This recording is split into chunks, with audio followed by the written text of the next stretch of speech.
സാമ്പത്തിക വിപണിയുടെ സ്ഥിരാകേന്ദ്രം അഥവാ ഹൃദയസ്പന്ദനം എന്നൊക്കെ പറയുന്ന വാൾ സ്ട്രീറ്റിലാണ് ഞാൻ നിൽക്കുന്നത്.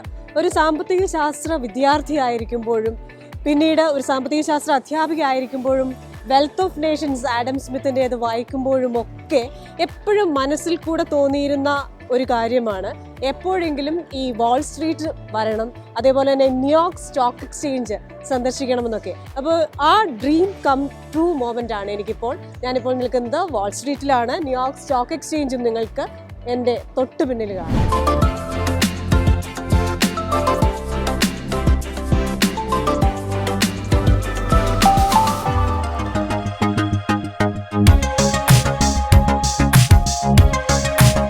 ഞാൻ നിൽക്കുന്നത് നമ്മൾ പറഞ്ഞ ന്യൂയോർക്ക് സ്റ്റോക്ക് എക്സ്ചേഞ്ചിന്റെ മുന്നിലാണ്. ലോകത്തിലെ മൊത്തം സാമ്പത്തിക വിപണിയിലേക്കുമുള്ള ഒരു ബ്ലഡ് സപ്ലൈ എന്ന് പറയാം ന്യൂയോർക്ക് സ്റ്റോക്ക് എക്സ്ചേഞ്ചിനെ.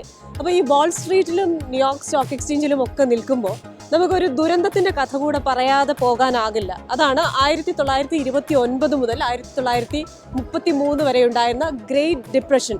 ലോക സമ്പദ് വ്യവസ്ഥ ഏറ്റവും തകർന്ന ചില വർഷങ്ങൾ. നമുക്കറിയാം, ആദ്യ ലോക മഹായുദ്ധത്തിന് ശേഷം 1929 ഒക്ടോബർ 24 ഒരു ബ്ലാക്ക് തേഴ്സ്ഡേ, കറുത്ത വ്യാഴാഴ്ചയുണ്ടാകുന്നു. വാൾ സ്ട്രീറ്റിൽ അല്ലെങ്കിൽ ന്യൂയോർക്ക് സ്റ്റോക്ക് എക്സ്ചേഞ്ചിലെ ഓഹരി വില 11% ഇടിയുന്നു. അതിനുശേഷം ആ ഒരു സാമ്പത്തിക തകർച്ച അമേരിക്ക ഒട്ടാകെ വ്യാപിക്കുന്നു. പിന്നീട് അത് ലോകമെമ്പാടുമുള്ള സാമ്പത്തിക വിപണികളിലേക്ക് ബാധിക്കുന്നു.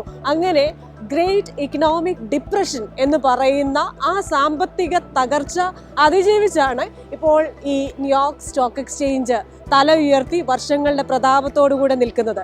അന്നത്തെ ആ ഗ്രേറ്റ് ഇക്കണോമിക് ഡിപ്രഷനെ കുറിച്ച് പറയാൻ ഒരുപാട് കഥകളുണ്ട്. അമേരിക്കയുടെ ഗ്രോസ് ഡൊമസ്റ്റിക് പ്രോഡക്റ്റ് GDP സാമ്പത്തിക വളർച്ച 36% കുറഞ്ഞത്. അതേപോലെ തന്നെ അന്ന് ഇവിടുത്തെ അൺഎംപ്ലോയ്മെന്റ് റേറ്റ്, തൊഴിലില്ലായ്മ നിരക്ക് എന്ന് പറയുന്നത് 25% താഴ്ന്നിരുന്നു. ഇതിനെയൊക്കെ അതിജീവിച്ചാണ് അമേരിക്കൻ സമ്പദ് വ്യവസ്ഥ പിന്നീട് ഒരു വലിയ കുതിപ്പ് തുടർന്നത്. ഈ സാമ്പത്തിക തകർച്ചയ്ക്ക് പിന്നിൽ ഒരുപാട് കാരണങ്ങളുണ്ടായിരുന്നു. അതിൽ ഏറ്റവും പ്രധാനപ്പെട്ട കാരണമായിരുന്നു ഓവർ പ്രൊഡക്ഷൻ. നമ്മൾ വിചാരിക്കും ഉൽപാദനം കൂടിക്കഴിയുമ്പോൾ അത് സമ്പദ് വ്യവസ്ഥയെ ഒരുപാട് സഹായിക്കുകയല്ലേ ചെയ്യുന്നതെന്ന്.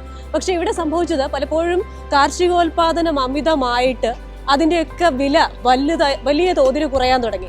അതായത് അന്നത്തെ വീടുകളിലെ ചോളമാണ് കത്തിച്ചിരുന്നത്. കാരണം ചോളത്തിനന്ന് കൽക്കരിയേക്കാൾ വില കുറവാണ്. അപ്പോൾ കൽക്കരി കത്തിക്കുന്നതിന് പകരം എന്തുകൊണ്ട് ചോളം കത്തിച്ചുകൂടാ എന്നിവിടെയുള്ളവർ ചിന്തിച്ചു. അപ്പോൾ അത്തരത്തിലൊരു ഓവർ പ്രൊഡക്ഷൻ, അതുപോലെ റേറ്റ് ഓഫ് ഇൻട്രസ്റ്റിലുണ്ടായ വ്യതിയാനം, പാനിക്കായിട്ട് ആൾക്കാർ സ്റ്റോക്കുകൾ വിറ്റഴിച്ചത്, ഒന്നാം ലോക മഹായുദ്ധത്തിന് ശേഷം ഉണ്ടായിരുന്ന ഒരു അൺസർട്ടനിറ്റി, ഇതെല്ലാം ഈ ഒരു സാമ്പത്തിക തകർച്ചയ്ക്ക് കാരണമായി. പക്ഷെ ആ സാമ്പത്തിക തകർച്ചയുടെ സമയത്ത് അമേരിക്ക വലിയ തോതിലുള്ള പ്രതിസന്ധികളാണ് മറികടന്നത്.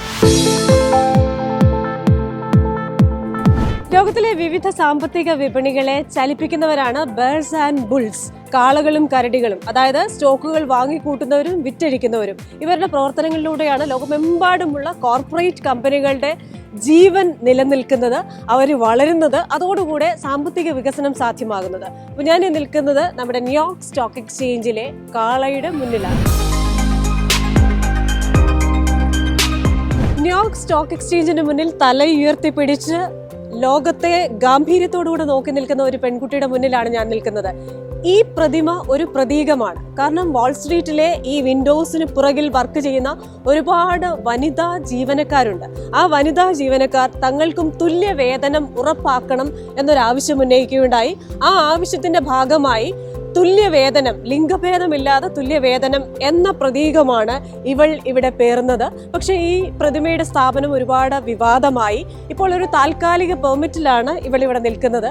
അപ്പോൾ സ്ഥിരമായി ഇവൾക്ക് ഇവിടെ നിൽക്കാനാകും, അതിനൊരു പെർമിറ്റ് ലഭിക്കുമെന്ന ശുഭപ്രതീക്ഷയോടുകൂടെയാണ് ഈ പെൺകുട്ടി ഇവിടെ നിൽക്കുന്നത്. അപ്പോൾ ലോകമെമ്പാടും ഒരു തരത്തിലുള്ള വിവേചനവും ഉണ്ടാകാതിരിക്കട്ടെ, ലോകം സാമ്പത്തിക നിറവിലാകട്ടെ. ആ പ്രതീക്ഷകളോടൊപ്പം തന്നെ 24-നൊപ്പം this is Christina Cherian signing off from New York stock exchange.